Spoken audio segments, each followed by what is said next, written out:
Today, I have the pleasure of speaking with a true investor of all sorts, someone who's not only invested in real estate, but also in franchises while giving back to the community through his own podcast. Welcome to Ask Alexis, the space where we dive deep into all things real estate, business, life, and fitness. And I can't wait to bring you even more value. Now, let's get started. Who is Ricardo, first and foremost? I love that question.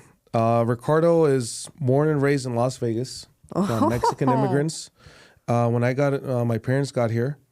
My dad used to paint houses. He didn't have money for a car, so when I was born, he had me in his carriage. He had a bucket full of all the tools to paint houses, and my mom next to him started painting houses. That's how we started. Really? Over on the east side, they moved to a fourplex, and the owner of the fourplex. My dad was intrigued. He's like, how does this guy, he doesn't work? Like, what does he do? He's like, hey, what do you do for a living? He's like, I'm a real estate investor. Back in 1992, I'm 32 years old. He says, I'm a real estate investor. I fix and flip properties, and I buy and hold and have apartments. So that sparked an interest in my father, and he started to buy fourplexes and triplex. No way. So that's where Ricardo came from. Born and raised in Las Vegas, from Mexican immigrant parents, and a lot of sacrifice. Mom was a maid in the Rio casino for 30 years. My dad was a chef in the casinos, and I guess I've been the person who's been pushing the family forward, and I'm the one learning the ropes and taking the hits for the family. And our goal is to push and to take the family to the next level. I mean, that's really the goal. Like, each generation should push the family forward. Further really, than the previous generation. The previous generation, of course. Yeah. I love that. Yeah. Because there's so many generations that either there are simply no generations that have ever really built anything, or there are generations that have built something, but then the next generations to come after that simply have been destroyed. Didn't, right? And they completely took that generation and into something else. So it's really interesting. That's a really good point.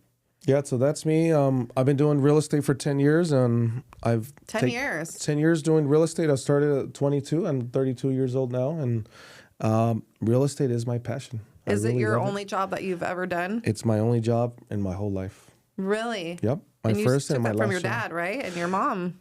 Yep. It all started with that the fourplex idea. My parents, before the crash in 2008, they had maybe 3 fourplexes and 2 triplexes, and then they lost it all. So really? Then we had to reset. And then my parents, they actually got scammed from this group called Majestic Group, saying, hey, we can renegotiate the deals from the bank, and we can give it back to you at the current price. It was a scam. They lost the money. So I was around 17 years old, and that's when I said, you know what? I'm going to move into real estate, and I'm going to be my parents' help. You're their savior. Yeah, pretty much. That's insane. So what was your first deal at 22 years old? My first deal, it took me 6 months to close my first real estate transaction. Mind you, I was going every single day to La Bonita, Mariana's. Majority of my clients are Hispanic. Okay. Passing out cards. I was door knocking. I was going to church and passing my cards. Not a single deal. I was doing little rentals, but they were like $200, $300. Like, That's the start of my career. Yeah.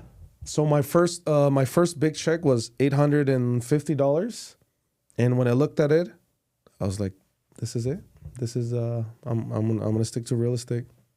I love that. So, how long were you an agent before you decided to turn around and be the investor side of things? Because that's a completely different scenario, right? I mean, it would make sense, an agent becoming an investor. I mean, that would seem like the natural cause. Progression but there's a lot of agents that barely even have their own property, let alone invest in, other properties. So yes. So where was the change? My vision was always to become a real estate investor, but I didn't know anyone. I didn't know where to go, who to reach out to. So my easiest way was to put my feet in the water and do real estate. And as I started to do more real estate transactions, I got my feet wet. And the goal was always to be have multifamily and flip homes. And it took me 2 years. My first 2 years of taxes, my first property was a fourplex. And then my second one was a fourplex. And then I got a house.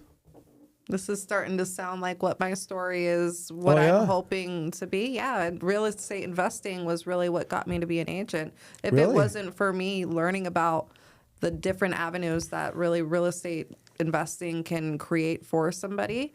That's how I left my W-2. It was Where did you work before? I was a manager at Smith's. Really? Yeah, and I didn't like it. I mean, I was good at it. I was a really good manager, but it came to a point in time where, you know, you're doing something on a constant day's end, and then you're realizing that there's no real substantial. There's no progression. There's no progression, and you're at somebody else's, you know, will. Are you going to get promoted if that person wants to promote you, if that corporation wants to promote you? It's never really like, there's a lot of things that you have to do in order to get promoted, but you could be the top performer. And if they simply want to outsource and hire somebody else, well, then you're left in the dust. And I quickly learned that I didn't want to be at somebody else's willpower, that I wanted to be at my own. And I wanted to be able to teach everybody about investing and investing in themselves and how this personal development. Personal development. Absolutely. You have to. That's what makes life, I feel, a lot more enjoyable. If you're not continuously learning to grow yourself and to empower others, then what are you doing? Exactly. I mean, there was a meme that I saw. There was a caterpillar sitting in a bar, and then there was a butterfly. And the butterfly was telling the caterpillar, you're supposed to grow. That's the whole point of life. And it hurts. It's to grow, yeah. I'm sure it's very uncomfortable. I mean, I guess we'll never know, right? Because the caterpillar can't really tell us the actual feelings of them going through that cocoon process. But I'm sure that it takes a lot of mental bearing because, you know, a caterpillar can actually format into a cocoon and then take itself out of a cocoon and go back into a caterpillar. So I wonder if that is true. That caterpillar just wasn't mentally strong enough to go through that whole transformation, because I can guarantee you it hurts. It does. Their hurt. body's ripping. They're transforming into a completely different life. And I think that's just like with us, right? Yep. We go into these cocoon phases in our lives, just like what I'm doing right now. Like this hurts, but I can't wait till my wings start coming out. And then you see the growth. Now I have a question for you, Alexis. Where did you gain the faith to take that leap of faith from Smith's to real estate? I think that's pretty cool because a lot of people, I think that's what holds us back is fear. Believing in myself. That's awesome. I knew that if anybody was going to do anything for me, that it was going to be me. It has to start with you. And if you don't believe in you, then no one else will believe in you. No, nothing else will be. And I knew that if I could give my all to a company, that I could give my all to me. To yourself, of course. Build something for you, and your own empire. Give back to the community. Give back to people. And was I doing that in a W-2 job? Yeah, absolutely. I was giving a service. But at the end of the day, when my emotions aren't to the best ability because I'm unhappy by whether it's my employees that day that don't show up to work, or my employees aren't working the hardest, or my higher bosses are asking things of me that just aren't feasible or just don't make sense, or they want more things done, but my hours are getting cut. I'm not in the best mindset or capability of serving back to people. You cannot. Even if I am in the serving industry. So that's crazy. That's how I stepped away. That's good. That's awesome. I have an analogy that I like, and I use it a lot in my church. The story is about a coal, right? So coal, it's underground. So with pressure and compression and fire, it turns into a diamond at the end, right? So I look at it ourselves as we're coal, right? We're kind of rough. We have rough edges. Yeah, we are rough around the edges. And God is kind of like, let's make you better and polish you, and until you become a diamond. And that's really the butterfly effect, where you eventually start to transform into the person that God wants you to be. And it hurts along the way. And sometimes God gives you some nalgadas in Spanish, some spankings. Hey, come on. What are you doing, daughter? What are you doing, son? Come on, let's do it. But it's part of life. It's part of taking the hits and part of the growth. And I enjoy all the moments in life. I enjoy the tough times, and I enjoy the good times too. I love that. That's a really good way of putting it. And you have to, right? Because I can assure you that there's been deals that have gone bad in markets that are like the market that we're currently in. It's not the prettiest picture that's ever been painted, but I'm sure that you're still making deals happen. Is this correct? Last year was my best year. That's insane, because last year, I can guarantee you, was a lot of people's worst year. You know what's the difference? What? Mindset. Because you just change your mindset. Yeah. From scarcity to abundance. Possibility. That's it. That's all it is. Just a shift of your mindset. it turns on, and all of it just starts to come to you. That's it. Simple as that. This year, we're going to go for 85 deals. Really? And is that on the investing side of things? Or No, that's closing? traditional agent side. That's traditional agent side. And what are you looking to do on your investment portfolio side, of whether it's a fix and flip, buy and hold? So right now, our goal is to flip around 15 to 20 homes this year. That's a I have a group substantial of amount. investors. The traditional side is to do 85 deals with my team. And you need to have a vision of what you want. And that was my thing before. So for all of you guys that don't know, I was invested in the Chicken Shack. It's a franchise. And I lost close to over $300,000. And then before that, I had already intended, or I tried to do flipping, and I also lost around $250,000. So I've had loss after failure and failure and failure and failure, but I just kept trying and trying and trying and trying until one day it hits, and now it's just like a snowball.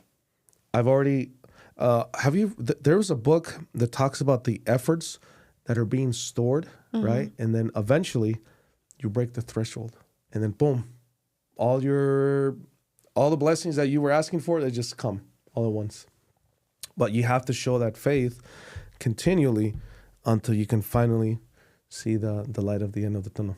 And when those things actually come into fruition, right? Because there's a lot of things that we want in life, and we want it so hard with all of our heart, right? And then these things start happening, and then it's to that point you have to follow through with what you actually wanted. And there's a lot of times that I think happen in individuals' lives where those moments happen, and then they drop the ball on it because they're like, oh, maybe this isn't what's actually happening. But their intuition knows, but their mind, because of that mind shift that you just spoke about, they're not in the right mindset. So they lose that opportunity, and they're like, oh, why does this never happen to me? Well, it actually happened at this time and this time and this time. But every time that opportunity presented itself, you shied away. You weren't ready for it. You weren't ready, or you didn't want what you thought that you wanted. So you need clarity. You need clarity of your goals, of what you want. And it seems like you and your team have a huge clarity of what you guys are going out to achieve, because 85 deals, I don't mean to put anybody under the bus, but there's agents that'll be in the game for 10 to 20 years, but they'll only have done 10 to 20 transactions. And there's I pay to play. I've paid mentors. I've invested maybe like $50,000 or more in mentors and people to train Education. me. Personal growth, education. So I'm always finding a way to better myself and better my team. So I've been in the rough 40. And until I became the right leader, that's when I started to attract the right people for my team. And then I started to be a CEO instead of just a realtor. So I call it the different lens. You have the realtor lens, but then you have a business owner lens. And then you have this investor lens. But if you don't have these lenses in place, you don't see or seize the opportunities, right? Yeah. So if you see a deal, but you're a realtor, you only see it as a realtor, but you don't see it as an investor. So how do you put on those lenses? It's just education. You got to educate yourself with the right information. And eventually, when you have these lenses, then now my real estate business, I looked at it as an actual business. So then what did I start to do? I started to hire the right people. I started to attract the right people. And then I became the right leader. And I said, okay, this person is good with phone calls. So I'm not going to have her be in the transaction coordinator side. I'm going to move her in sales. This person is more of an introvert. She doesn't like speaking to a lot of people. She's more behind the scenes. This person goes in the marketing or transaction coordinator. Oh, this guy is not this, but who is the person who puts these people in place is the CEO or the business owner. Mm-hmm. But if you don't know that, or you haven't studied business, and you have to learn psychology and how people work, people are made, this is how God made a person, and that's their purpose. And you can't really change that. So in order for a person to perform at their highest capacity, they need to be placed at the right place. In the right position. Yeah, in the right position. But if you place this person, introvert, in the sales, they're not going to No, perform. they're not So going to thrive. so you need to figure out, and I learned from my one of my first brokers, you have to learn different personalities and then see where they fit best. And as soon as everyone is performing at their highest capacity and the leader has the vision, it's going to work. You're going to close a lot of deals. And that's a lot of front-loaded work, right? Because you could put anybody, like you could honestly scale anything Yeah. and build, like you could call up and go on LinkedIn right now and find a whole bunch of different employees. But if you're not actually correctly vetting them and seeing what they can excel at and what positions they actually need to go in, like to your point, if an introvert needs to be in an introvert position, right? Because if they go in an extrovert position, they're not going to excel. thrive. No, they're not. And then you're going to always be frustrated with why is this person underperforming or whatever that looks like. And then Exactly. you're going to be like, well, I can't scale this because all of the help that I have is useless. Well, no, you're just putting them in wrong positions. You just haven't become the right leader. Wow. Simple as that. I want to go back to when you talked about investing in yourself and you pay to play.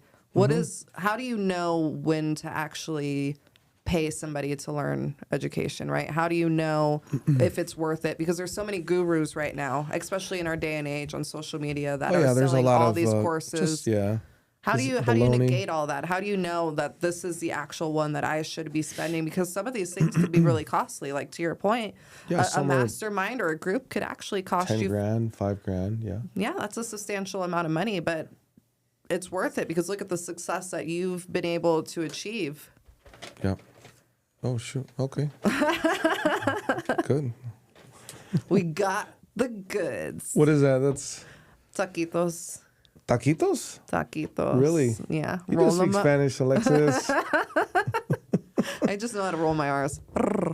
You still have your Mexican in you. That's Yeah. good. My Latina. You're Latina. Well, shoot, I lost my train of thought. What was the question again? Going back to what? How do you know what's worth Okay. investing in? Yeah. How do you know? Okay. At least education-wise. So one, I told you I'm a big believer in God, right? I kneel down and I ask for the revelation. Hey, who is the right person that's going to teach me what I need to get to the next level? And then God will start to put the people in your path. And then you just, this is what I was looking for. Okay, then you take this, cut golden nugget from here. You take this one, you take this one, you take it here, and then you make it your own. So you And then seize you make it those your style. opportunities that Yeah. God gave you. And of course, and you know the company that actually did fraud to my family that stole them like 20 grand. They did like millions of dollars of fraud. I'm sure it wasn't just your family. Yeah, it was multiple. So I actually worked for him when I was 15 years old, passing out flyers. But I was just passing out flyers. I didn't know what it was about. And you know what the guy said, the CEO? He said, always take the good from everyone and leave the bad. And I took the good from him because he was the one who did fraud to my family. And I left all the bad. And I've been taking that, the golden nugget, and I've taken all the good and I compile it and then I make it my own style. And then I do it. It's simple as that. I love it because Yeah. if you were to only focus on the negative things of Oh, no. what could happen in a And deal, you everyone- wouldn't be where you are, right? I mean, No. because that could easily deter somebody. If somebody were to see their family go through this hardship and see that somebody was easily able to take advantage of them, 9 out of 10 people are going to see that same scenario and they're going to walk the complete opposite way. They're not going to head straight into the fire. Correct. But it's You took the positivity from that. exactly, take the good from everything. There's a saying, I didn't bring my hat, but I have a saying in Spanish. It says, échale ganas. And what does that mean? That means never give up. Never give up. No, just keep trying again. And that's my dad's saying that it's very, very embedded in me. And I don't give up. And I try again, and I try again, and I try again, and until it hits, and it's gonna be a success. But you have to continue. And that goes to that book. I forgot the name of it, but you keep storing your efforts until eventually it hits. But if you don't have enough efforts, then you won't never break the threshold. No, you don't have the momentum to be No. able to do so. You won't. I guess that's really what I hope that anybody could really take away from this is whether they choose to do investments in real estate or Anything they want in life. invest in themselves first. And You when need things get hard or feel like maybe I shouldn't keep doing this, or negative after negative thing keeps happening, find those little pieces of positivity that can keep you in that right mindset. It's the same thing that I use for CrossFit. A lot of You do people say, CrossFit? Which one? I go through LVIC. Okay, nice. And a lot of people say that Alexis has her own time. So, for instance, if it's a workout that's for 6 rounds, right? And we get to round 3. Well, I count it as, well, as soon as round 2 happens, I'm like, oh, we're already halfway there, because that next round that we do, we're only going to have 4. And then at that 4th one, we only really have a half of the one next, because by the time that we get to that 5th round, we're so close to the end that we might as well just keep pushing through. So it's kind of funny that at the beginning of these workouts, my first 3, and in a situation of a workout of 6, my first 3 will be the worst. But then, 3, 4, and 6, they look a lot different. They have a lot more momentum, because that's me telling myself in my mind, we've already gone through this. You have a mind shift. Yeah, I mind Your mind shifted. is, yeah. Or else I wouldn't last. I wouldn't last Yeah. in those workouts. I would quit. CrossFit has honestly been one of the best tools that I've been able to utilize to actually see, like, we can push ourselves to limits far beyond what we believe. Because I had it in my mind that I couldn't run before because a pain in my side would happen. Well, that's me not working on my breathing and me getting in my head. Once that I learned that you can literally do anything, I can run for miles without feeling that pain, because that pain is just pain. But if you can talk yourself out of it and tell yourself that you're going to be okay, well, I think that you're going to be okay. Yep. That's awesome. You have a lot of faith, and you have that mental strength. I learned that from my father, and that's what a lot of people don't have. They just don't have the tolerance to take the hits, And if you don't, there's a saying, you got to take the hits and you got to keep moving forward, and that's it. I think that's Sylvester Stallone in one of the movies. Oh, Rocky. Rocky Balboa. He was telling his son, you get hits. If you get hit in life, you get knocked down. You got to get back up, and you just keep moving. And that's all it is. Just your mental strength. It's like your muscle, right? You work out your muscles. You have to work on your mental strength until eventually nothing can stop you. Well, it's like playing a board game, right? When you are with your family, and let's just say you're playing Monopoly together, you can see the competitiveness that comes out of people. Everyone, yeah. I wish that everybody applied that same, dynamics to their day-to-day lives as they do when they're in a board game. Because even young children, right? Even a child at the age of 5, if they know the dynamics of that board game, they're going to go all in, and they're going to do everything that they can to make sure that they beat that adult. Yep. If people applied that same mentality to their day-to-day lives, well, the sky's the limit. We would be in such a better environment, and we would stop worrying about, the next person, or my life's at such a disadvantage and this person's life isn't, or, like comparing ourselves to one another. And it's okay to compare ourselves to a point of reevaluating yourselves and for growth. Only for that. But when you're comparing yourself to somebody so you feel better in your self-pity. No. You only have to be better than yourself. That's all. Just better than who you were versus, yesterday. Exactly. You versus you. You versus you. Yeah, that's all it is. I love it. What made you start a franchise, right? Because that's completely different than the world. So that one, I have a story for that. I can't wait to hear it. So that franchise, we didn't actually start the franchise, but we bought the franchise. So when I was starting real estate, I would always be going to the Subway and eating. I had an idea. I was like, what if one day I buy a franchise? It could happen. It was just a thought. And lo and behold, 7 years later, it happened. It wasn't the most successful. There were some little flaws in there. But I learned, and I moved on, and I was just... And this is what I've learned. I've been a partner in like a barbershop, franchise, Melaleuca, Amway. I've tried to do this, so I try to do that. I didn't have clarity of what I really wanted. So when you put your efforts in all of these and they're diluted efforts, you're not going to be successful. until one of my other friends, multimillionaire, he has like 40, 50 houses. He said, Ricardo, just focus on one thing. I was like, oh, that is true. Just focus on your real estate and you'll be good.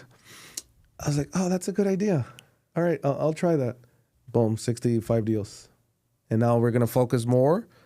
So once you've built your team or your real estate business where it can function without you being there and you can have time, then you venture off to other businesses. And then once you have enough capital and time to build another business. But if you haven't built the business, if you haven't built the systems, delegate, find the right people, employees, you cannot jump to the next business. No, because you would have failed. It will fall. They will both fall. And that's what we did. Both? Yeah. Because you unattend this business because you were the operator and then you operate this one, but then you didn't learn or you didn't have the right tools and they both just collapse. Simultaneously almost. Yeah, it's at the same time. And is that what happened to you? Or Yes. Because I didn't have the right people and I wasn't the right leader at the time. But I had to go through those experiences to now learn, Ricardo, first, you got to build this real estate team, get the systems in place, get the right people, get the showing agent, get the transaction coordinator, get the marketing specialist. Once it's all built and I have capital, okay, now I can focus on the flips. Then that builds it. Then I build that system, those people, delegation. Then I can move on to something else. And then you just go from there. And they're all correlated. So my fix and flip business will lead and give listings to my real estate team, right? Mm-hmm. And then if you have listings, it will produce buyers. It'll produce buyer leads, which will create more revenue. So all of the businesses will eventually just feed each other. That's insane. But you had to learn the right processes, starting with that fix and flip one. Because if not, then real estate, Ricardo's team would fail, because if the fix and flip one isn't bringing in deals to fund that one, then you can't venture off into those next ones. So it's like building blocks. Yep. It's insane. But they're all correlated with real estate. What's one advice that you would give to somebody that just wants to start? How do they start? Where do they start? I've been asked multiple times. These are two things that changed my business.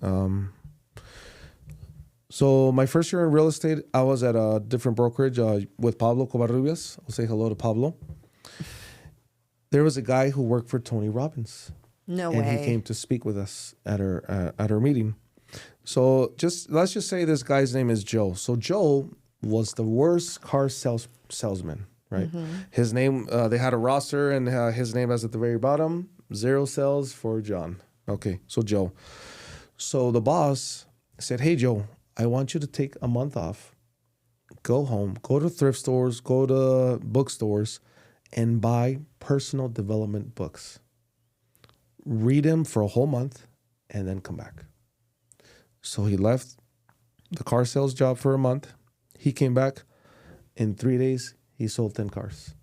By the end of the month, he was top salesman. Then later, he was recruited by Tony Robbins. So what happened there? First, you need to grow yourself as a person, build that personal development, education, and that will lead to your mind shift. So it's all in steps. Education, personal growth, then it's going to take mind shift change. So now your perspective has changed. Now you see things with different opportunities because you've put on the lens, right? Now you have different lens, you have more education, you see more opportunities. And then the next one is take action, because a lot of people are just plain lazy. They just don't want to take action. So educate yourself on whatever you want to do. That would eventually build enough confidence and for you to have your mind change or your mind shift, and then take actionable steps to make it work. And that's in anything. No, that's great advice, because it's like anybody. It's kind of like the saying, you can take a horse to the water, but you can't make it drink it.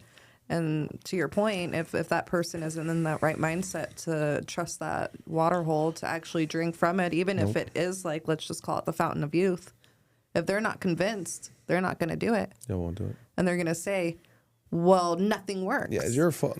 No, it's the reality. And that's one thing I want to mention. People don't like taking responsibility for their own life. And I don't know where I read it. I think it was in the Grant Cardone book. He says, nothing happens to you. It happens because of you. All your life around you, your relationships, your home, your spouse, your health, your wealth, your business is a reflection of your interior growth. And if you haven't grown, none of these will grow. It's crazy. So whatever you do, nothing happens to you. It happens because of you. That's insane. Yeah. Because it's not kind of true. It is true, because I know there's certain scenarios that happen in individuals' lives where I know somebody watching this could easily take this into the wrong context. But when you put yourself in certain situations and continue to accept those certain situations at hand and you don't change them, then you are responsible for the outcomes of what happens from that situation, whether you want to believe it or not.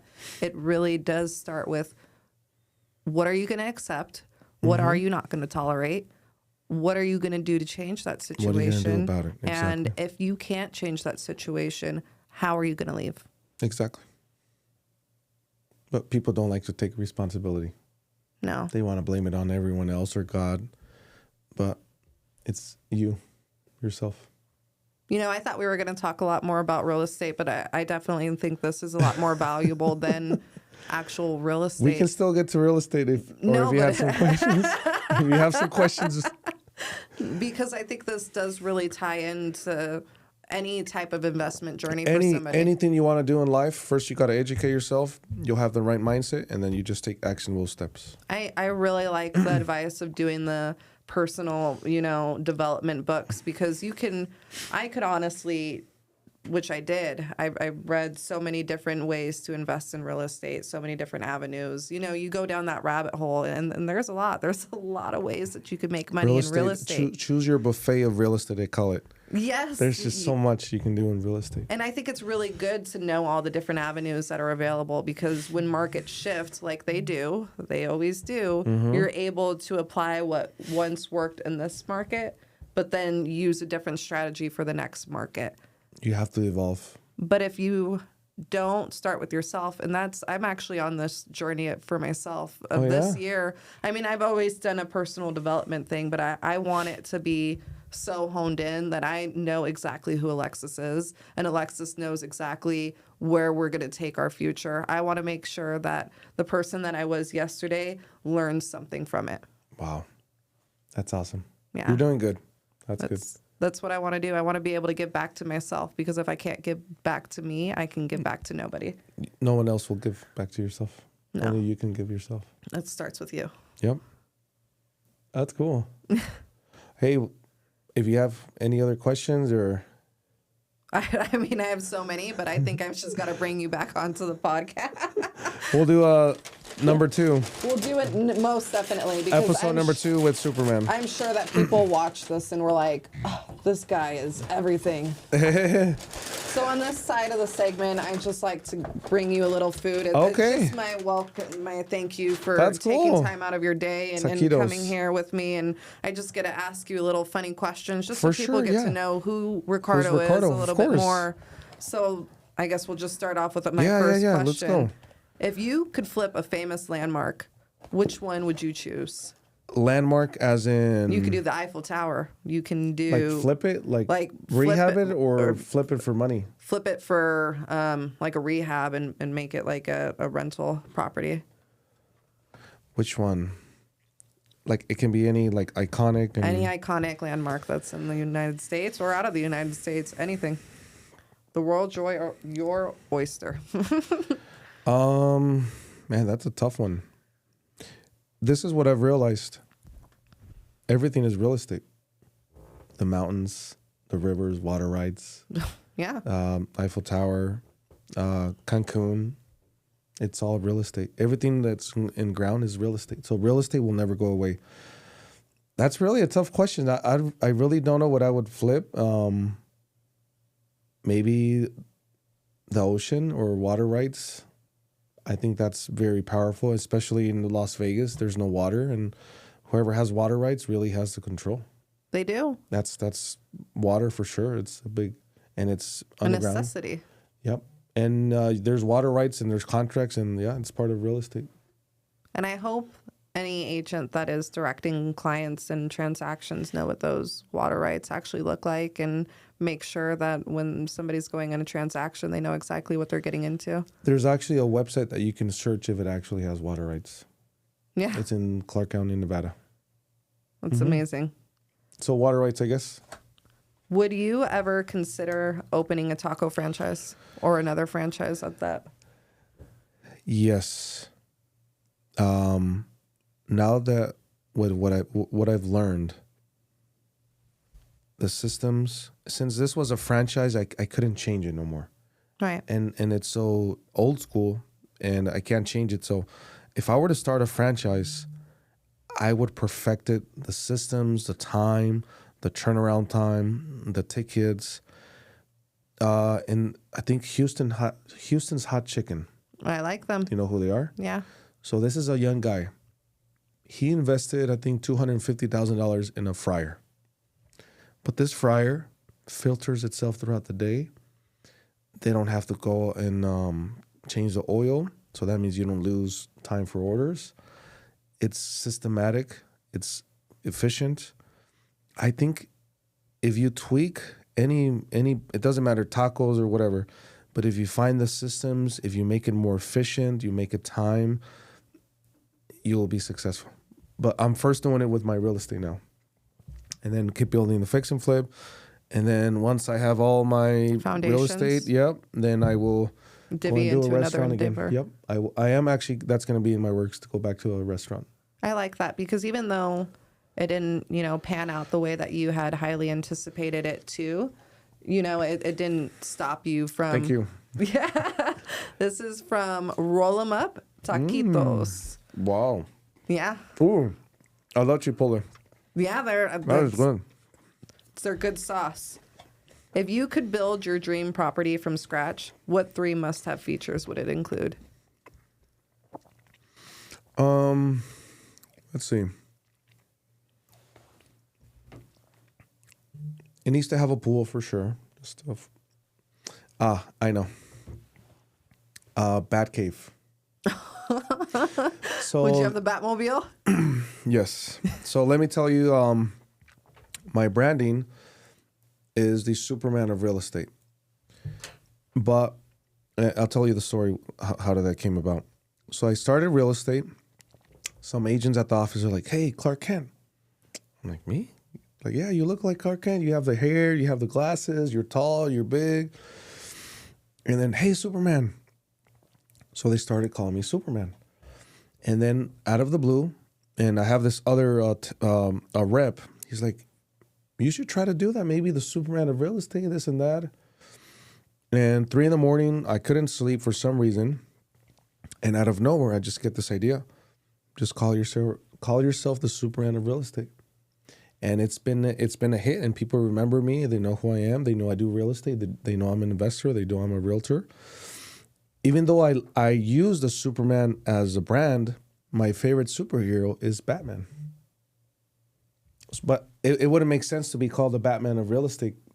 No, Superman because of my face, my physical. So you were recognized as. You were given that. And Yeah. you just ran with it.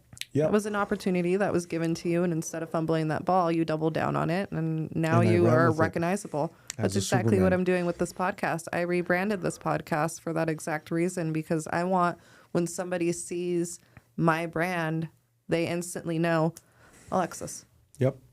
branding's everything. I learned from one of the best in the industry, Ryan Panetta. I was at his brokerage. He knows how to brand himself very Yeah, well. he does. I watch a lot of his stuff, actually. I'm a huge fan. I was at his brokerage, and that's where I've taken a lot of those good pieces from him. Tippets. And I'm making it my own. But going back to that thing, I want to have a bat cave with a Batmobile, with bats. I think that I would be happy with that. Yeah, we don't need the other features. As long as we got the cool bat cave, Just we the got bat the cave, pool, I'm good. the bats, we're good. That's it. What's one thing you would tell younger Ricardo? Honestly, I think all those all those failures just had to happen. It's made me who I am today. I would just say the same thing. Don't give up. Just keep pushing forward. And then the success will come. I love That's that. it.